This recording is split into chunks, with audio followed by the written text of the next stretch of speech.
राधे मित्रों,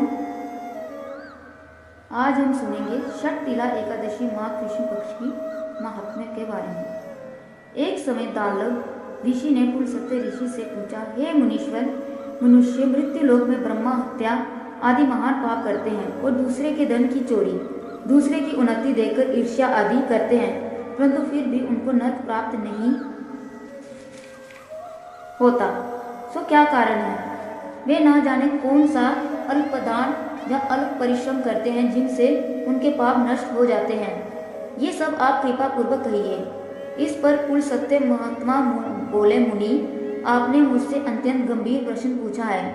इससे संसारी जनों को बहुत लाभ होगा।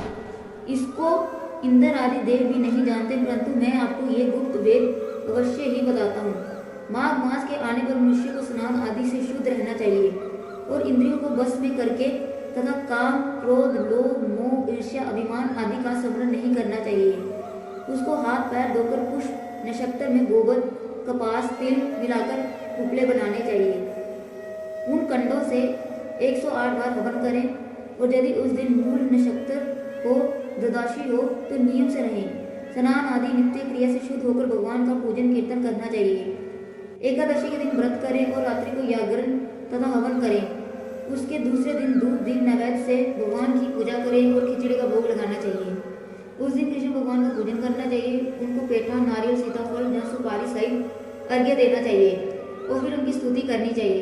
हे भगवान, आप अशरणों को शरण देने वाले हैं। आप संसार में डूबे हुओं को उद्धार करने वाले हैं। हे पुंडरीकाक्ष, हे कमल नेत्रधारी, हे विष्णु भगवान, हे जगत गुरु, आप लक्ष्मी जी सहित मेरे इस तुच्छ अर्घ्य को स्वीकार कीजिए। इसके पश्चात ब्राह्मण को तिल दान करना चाहिए। इस प्रकार मनुष्य जितने तिल का दान करता है वे उतने ही सहस्त्र वर्ष स्वर्ग में निवास करता है। तिल स्नान, तिल की उपटन, तिलोदक, तिल का भोजन, तिल का दान, ये षटतिला कहलाती है। इससे अनेक प्रकार के पाप दूर हो जाते हैं। एक दिन नारद ऋषि बोले, हे भगवान, आपको नमस्कार है।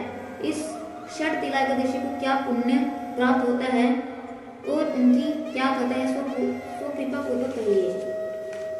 श्री कृष्ण भगवान बोले, हे नारद, मैं तुमसे आंखों देखी सत्य घटना कहता हूँ, ध्यान पूर्वक सुनो। व्रत कथा। प्राचीन समय में मृत्यु लोक में एक ब्राह्मणी रहती थी। वे सदा व्रत किया करती। एक समय वे 1 माह तक व्रत करती रही।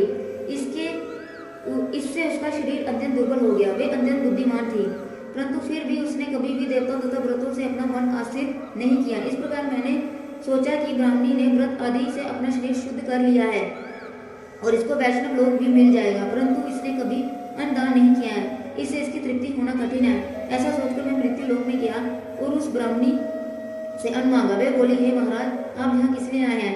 मैंने कहा, मुझे भिक्षा चाहिए। इस पर उसने मुझसे एक मिट्टी का पिंड दे दिया। मैं उसे लेकर स्वर्ग लौट आया। कुछ समय बीतने पर वे ब्राह्मणी भी शरीर त्याग कर स्वर्ग आई। मृत पंड के प्रभाव से उसे उस जगह एक आम वृक्ष सहित गृह मिला, परंतु उसने गृह को अन्य वस्तुओं से शून्य पाया। वह घबराई हुई मेरे पास आई और कहने लगी, हे मधुसूदन, मैंने अनेकों व्रत आदि से आपकी पूजा की है, परंतु फिर भी मेरा घर वस्तुओं से रहित है, सो क्या कारण है? मैंने कहा, तुम अपने गृह को जाओ और दैव इसलिए तुम्हें देखने आएंगी। जब तुम उनसे षटतिला एकादशी का पुण्य और विधि सुन लो तब ही द्वार खोलना। भगवान के ऐसे वचन सुनकर वे अपने घर को गई और जब देव स्त्रियां आई और द्वार खुलवाने लगी तब वे ब्राह्मणी बोली कि यदि आप मुझे देखने आई हैं तो षटतिला एकादशी व्रत का महात्म्य कहिए। उनमें से एक देव स्त्री बोली, सुनो, मैं कहती हूँ। जब उसने षटतिला एकादशी व्रत का महात्म्य सुना दिया तब उसने द्वार खोला। देव स्त्रियों ने उसको सब स्त्रियों से अलग पाया। उस ब्राह्मणी ने भी देव स्त्रियों से कहे अनुसार षटतिला एकादशी का व्रत किया और व्रत के प्रभाव से उसका गृह धारण धन्य से भरपूर हो गया। अंत मनुष्य को मूर्खता त्याग कर षटतिला एकादशी का व्रत करना चाहिए। इससे मनुष्य को जन्म जन्म में आरोग्यता प्राप्त हो जाती है। इस व्रत से मनुष्य के समस्त पाप नष्ट हो जाते हैं।